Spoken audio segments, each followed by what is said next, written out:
ก่อนจะไปกับชายคนใหม่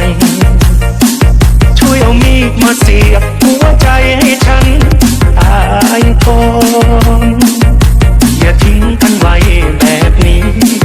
คิดว่าสงสารกันก่อนนี่คือคำอ้อนวอนของคนที่ซื่อสัตย์ยังมาอย่าให้มาจมน้ำตาคงต้องทนทุรนทุรายกว่าจะสิ้นลมขอตายด้วยน้ำมือเธอ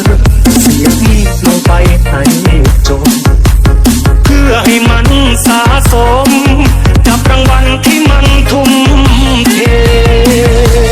ดีเจบังจอนจบเพียงน่าสงสารมาพันพื้นบ้านอย่างฉันไร้ค่าหมดความสำคัญทั้งที่รับใช้เธอยังซื่อ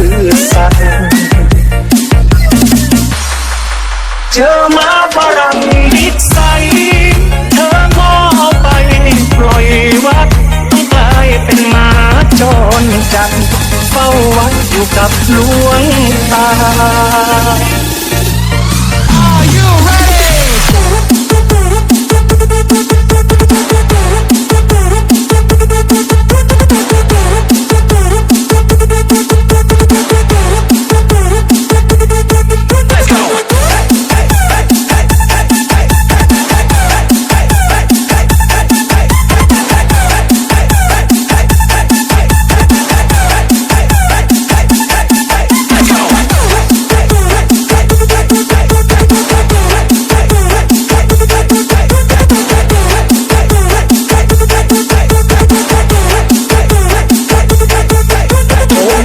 ยังน่าสงสา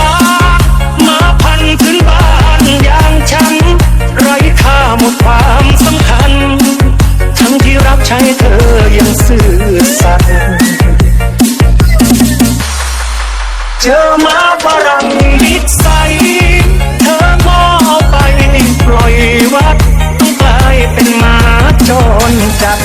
เฝ้าวัดอยู่กับหลวงตา